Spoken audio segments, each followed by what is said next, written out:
Hi, welcome to Urban Insights. I'm Jayashree Kurup.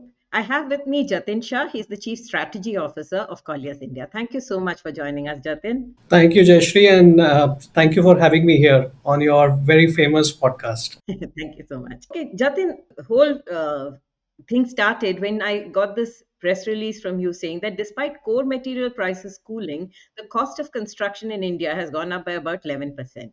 Now, when the core materials prices have cooled, why does the cost of construction go up? Help us understand this phenomenon. Jayashree, like any other industrial manufacturing unit or any other unit, construction sector is predominantly a labor-oriented unit in the country today, right? Just to give some figures to it, about 28% contributes to the, if you have 100 rupee as a cost, 28% is contributing to the labor portion itself, because that's how high intensive our construction sector is currently today. So, and this particular segment of the labor has seen a very significant incremental over the last few years.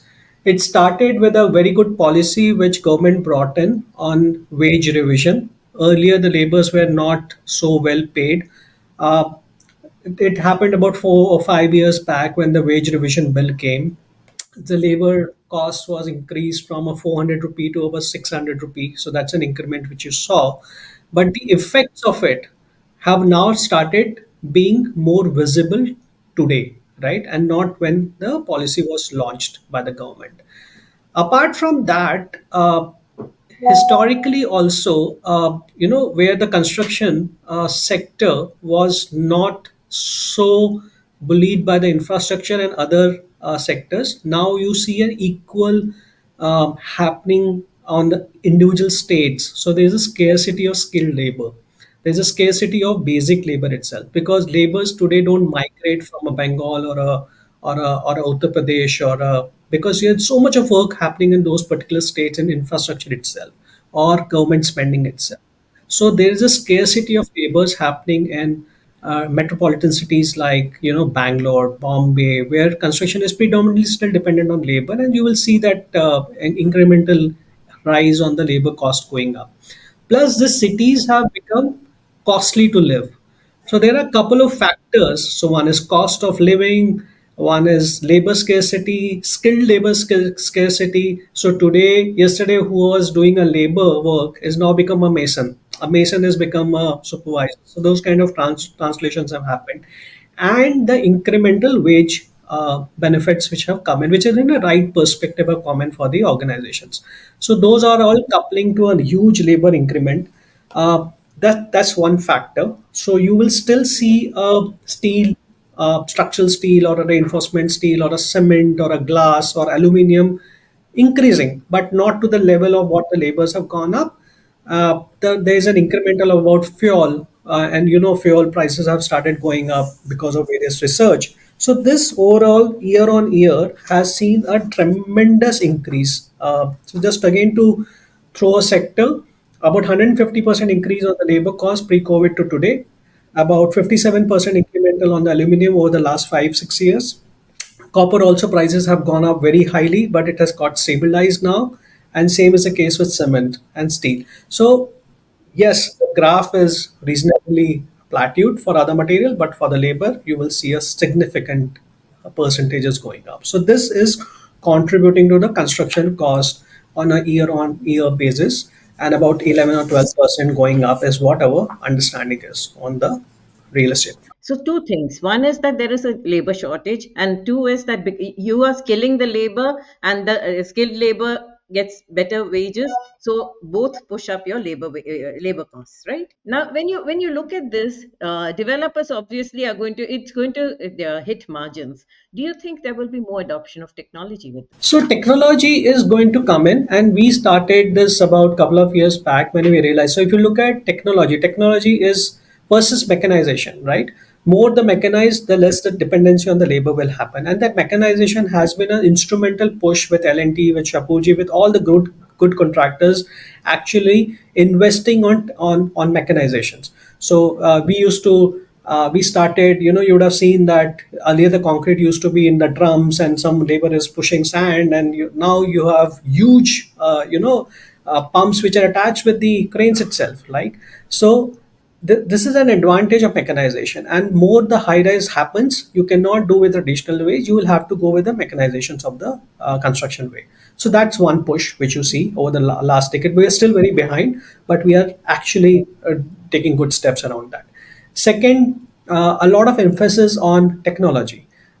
There are now emphasis on doing first thing right, because there's no way you can go back and correct something which is being done wrong. So the first way of digitization, a lot of BIM adoption, a lot of AI adoption, use of drones in supervision, use of technology. So you get to know immediately as soon as something is wrong has happened. You get to know on your WhatsApp, on your image, on your video that, look, this is a problem.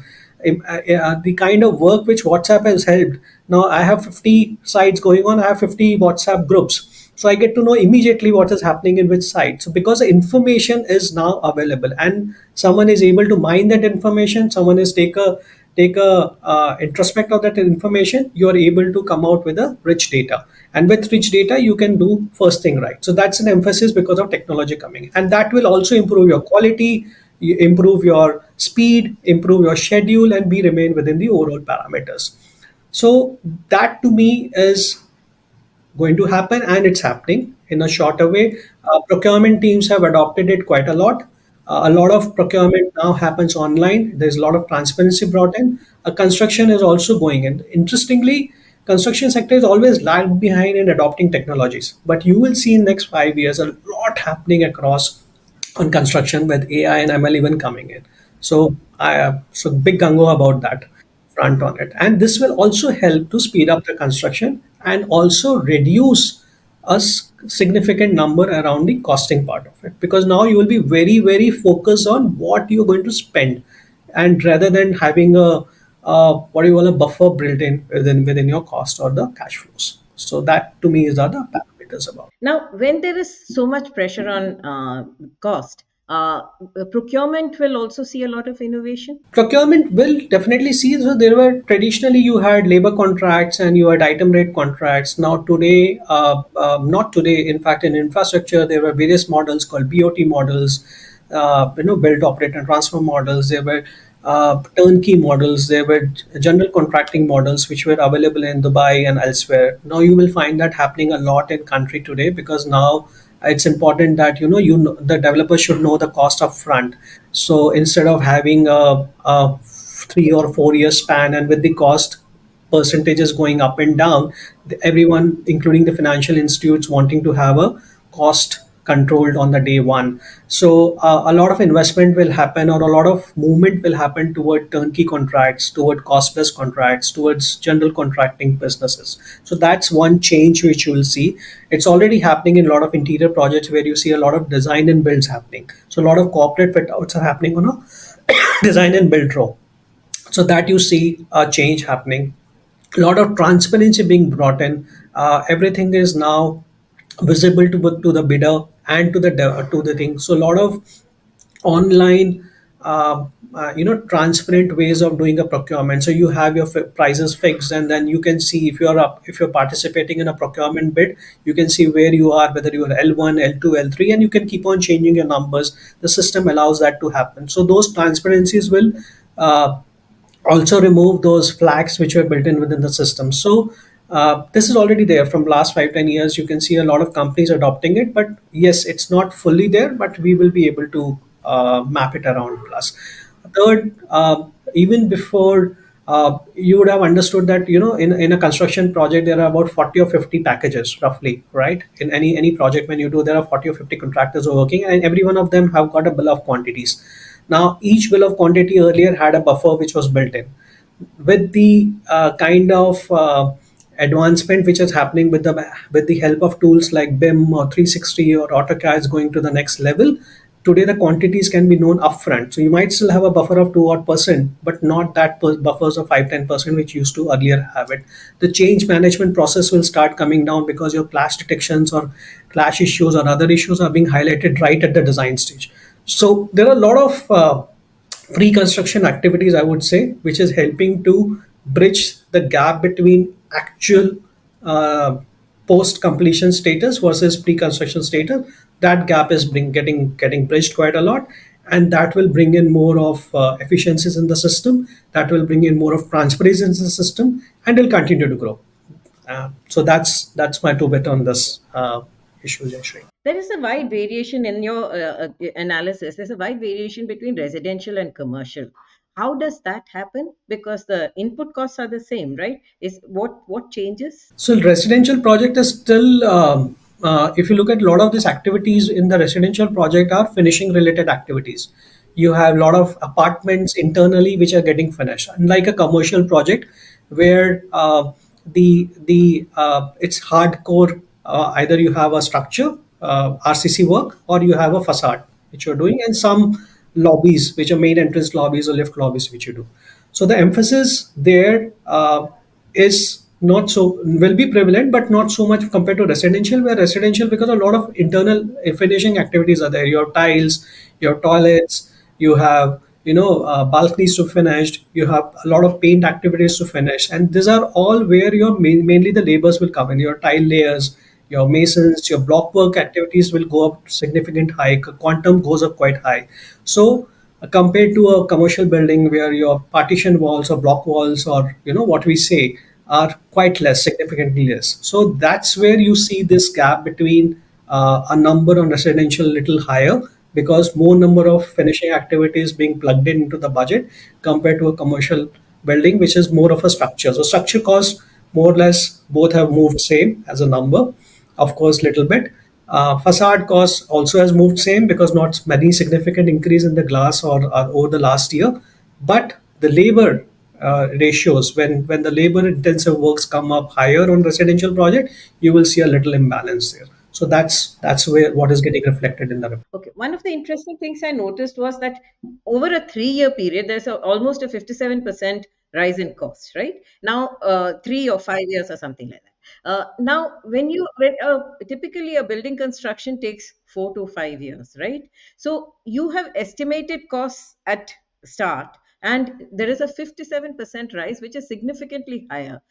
How does the project absorb that? So with mechanization and with the kind of projections and kind of monitoring which we are doing, the schedules now are more defined schedules, unlike the other, I would say 2014, 2019 times when there was a lot of money was being utilized not by the residential developers on the same project. They were collected, but being shared or being diverted somewhere else.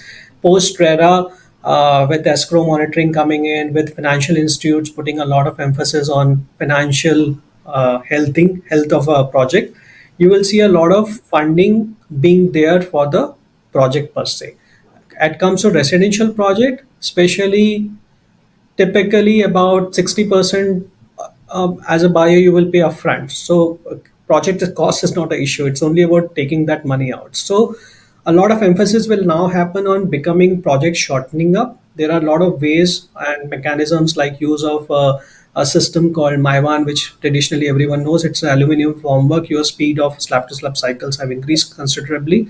So with schedules being shorter, you have a horizon on what my cost is going to be of last 3 years or 4 years, because of the experiences which you have done and experiences of the various projects which are happening. You can very well in your models, in your financial models, define that if I take a 10% increment or a 15% increment and have that in your financial model defined, you can work out your NPVs, you can work out your current sale price, you can work out how much you will be impacted, plus your contingencies are built in, your escalations are built in your financial model. So this is actually the way a developer does its pricing and kind of keeps himself absolved of any escalations which might come up.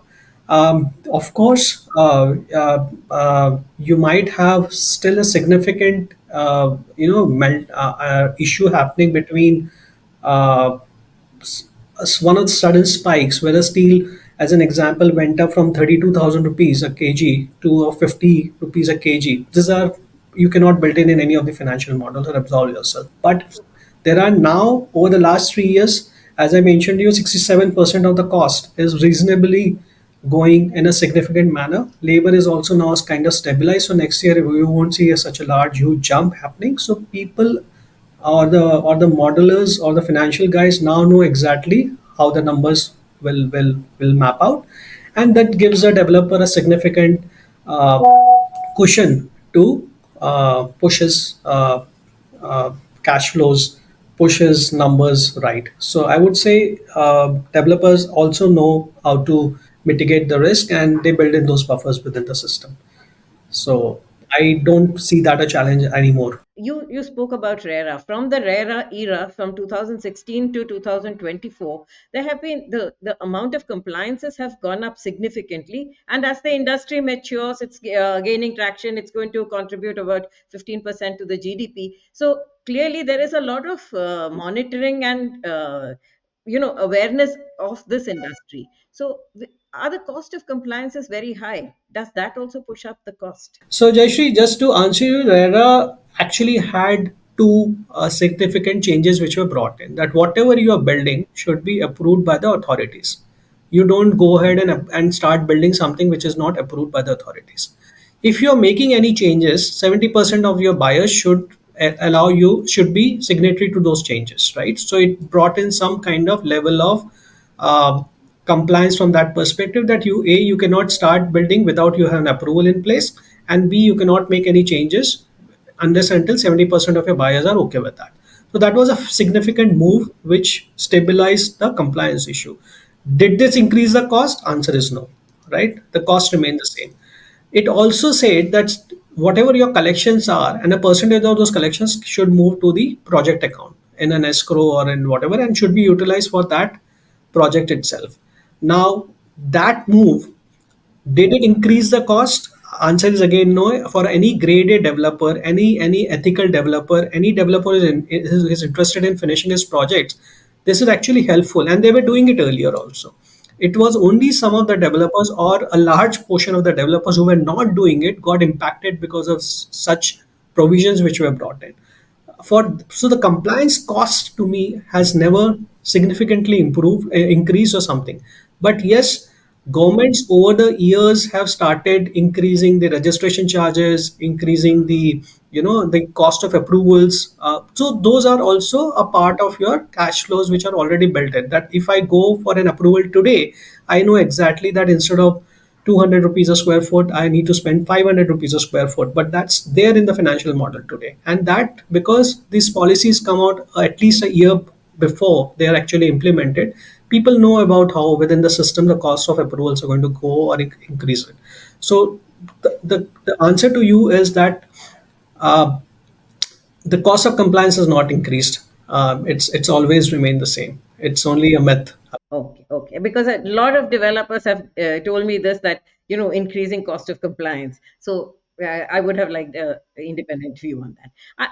Okay, 2022 is when we actually saw the real estate market coming out of that 11-year dip, right? And to my mind, a large portion of it was the Maharashtra government, which worked on significantly giving incentives to both the consumer as well as the developer, so that the building activity and the selling activity would restart, kick off. And I think the entire country picked it up. Not everybody gave those incentives, but Maharashtra really kicked off the entire buying cycle, right?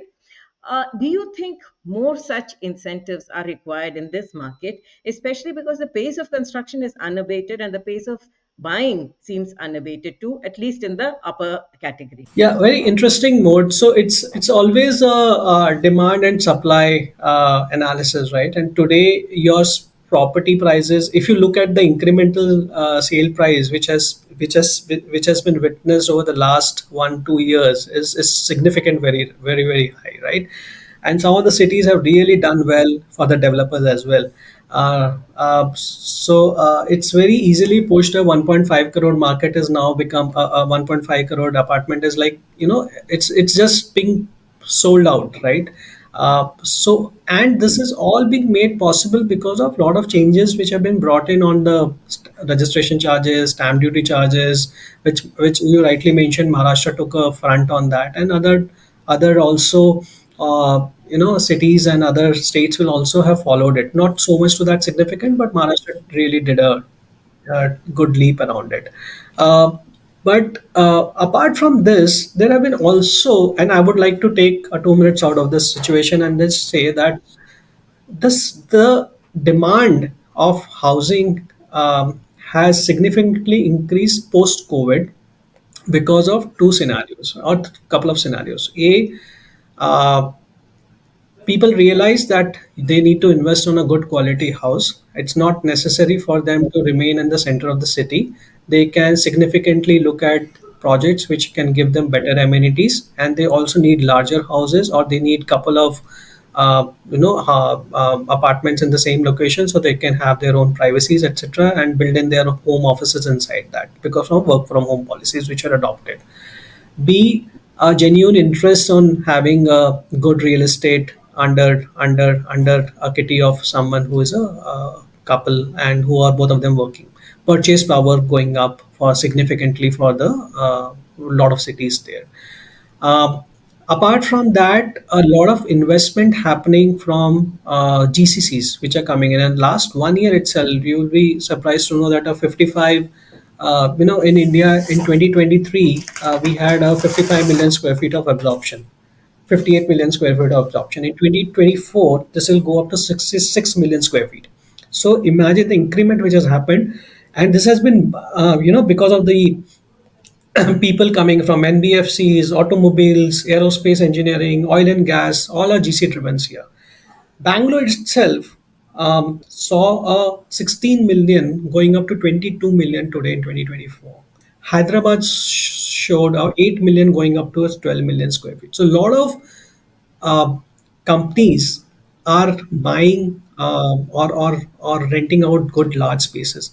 This will continue as a trend in 25 as well, is what we forecast. Plus, the need to have a real estate piece within a young working couple has increased quite a lot. So gone are the days when people used to invest after 40, 50 years of their age. Today, even at 25, 30 years of young couples are buying houses. Um, Whitefield, as an example in Bangalore, has moved up significantly, both on residential front and on the commercial front as well. Now, this all will lead to has led to a good incremental demand on the residential piece of land. There were luckily a good supply and a good availability, and premium housing went up. Then you saw a lot of this other pieces coming up, which is 2 bedrooms and 3 bedrooms coming up. So you will still continue to see that, and that led to a significant price increase also. But last quarter of 24 has not been so great for the residential market, and that's the report which we have just currently come out with.